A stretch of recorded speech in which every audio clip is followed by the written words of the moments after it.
Hello, good morning, good evening, good afternoon, Earthlings on planet Earth, wherever you may be. I'm just keeping an eye on my wood burner because normally Graham lights this, okay? And as soon as he puts a lighter to it, woof, goes up like an inferno, doesn't go out all night. Me, when I try lighting the fire, it takes me several hours just to get a twig to burn. I don't know if I'm choosing fire retardant logs or something, or what I'm doing wrong, but I've got a good bed of embers, but I'm just keeping an eye on it at the moment. Tried everything, door ajar, door wide open. Anyway, the 11th commandment. It's not the first time I've mentioned this. After all the goings on yesterday of Wally setting up a third, I think it was the third channel that she has, and it was taken down in a matter of hours, despite the fact that it was utterly harmless content. This video isn't really about Wally or Megan or anything specific. It's more to fans of anything, anyone, anything particular, that when they feel so passionate and supportive of their particular celebrity or political party or whatever, it always amazes me how they feel that a good way to get other people to agree with them or see their point of view is to browbeat into submission. Thou shalt love my cause, thou shalt love my celebrity. Now, taking Megan just as an example, and she is, in her case, it's an extreme example, whichever side of the fence you sit on. Whether she is involved with Christopher Boozy, pays him, or anybody like him, that's beside the point. Let's just say that Chris Boozy is a crazed fan. When they go about browbeating people into loving her, it has quite the reverse effect. It actually reinforces beliefs of some people of why they didn't like her in the first place. And in the case of someone like me, who was sitting on the fence thinking, let's try and be fair, when I see the bullying of a 66-year-old, for example, who lives alone, who's just giving her opinion, who is really popular and lots of people feel the same way as her, it makes me dislike Megan even more. It's not reinforcing a belief, it's just making me think.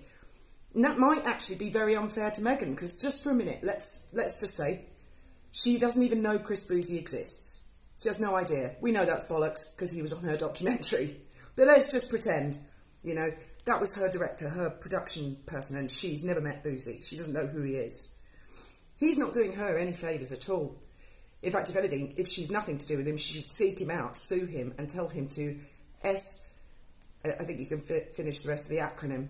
Be quiet, stop doing this. Because with friends like him, she doesn't need enemies.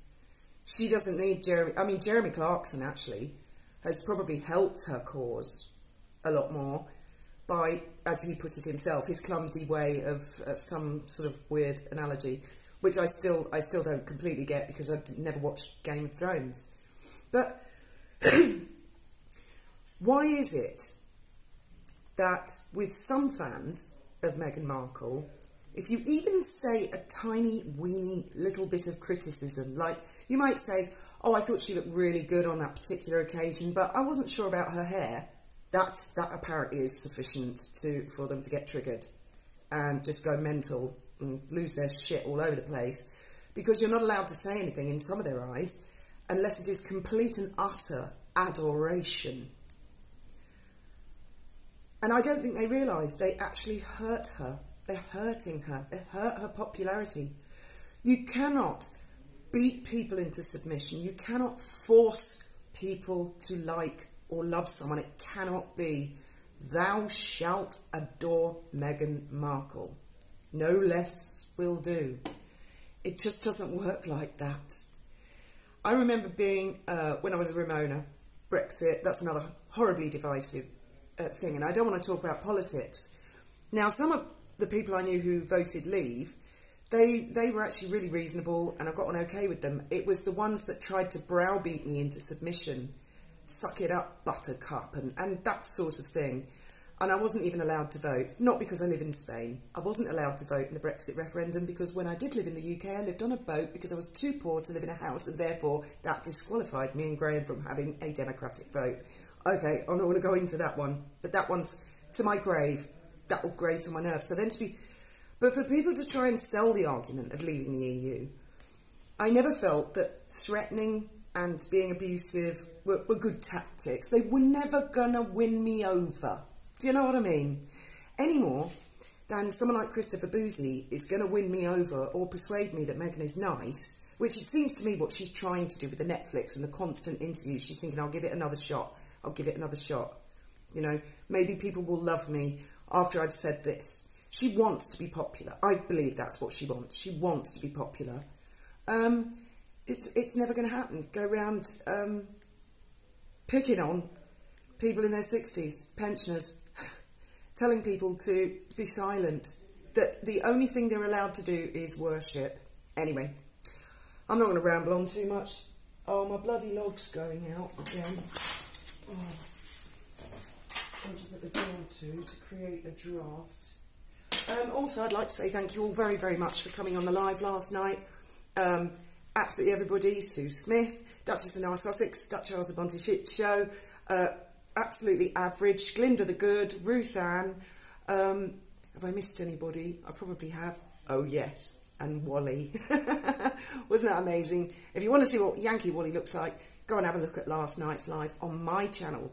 We're still doing the Christmas lives every night, right through Christmas, but we're alternating between my channel and Graham's. So last night was on my channel, tonight will be on Graham's channel at 6 PM European time, 5 PM UK time. And we hope to see you there. Oh good, it's picked up a bit now, again. This is going to go on until the live, actually. I'll be nursing this fire. Then Graham will come down, work some of his voodoo, and it'll be like an inferno. It's incredible. I think I need to go on a course about wood burners. Anyway, what do you guys think? Do you think that politicians would win elections if they held guns to people's heads and forced them to like them? You know, like Idi Amin or Pol Pot? If anyone even voted for those guys, or did they just take over? Or do you think that's a good tactic? Is it a good marketing tactic? To demand, thou shalt love Meghan Markle, and if you don't, see what happens to you. Anyway, as always, thoughts, opinions, still working my way through all the comments and the emails. So I'm sorry if I haven't got round to you yet, but I'm working on it. And hope to see you on Graham's channel tonight. I'll put a link in the description and pin a comment so you can find his channel, Graham the Baron Hesketh. See you later.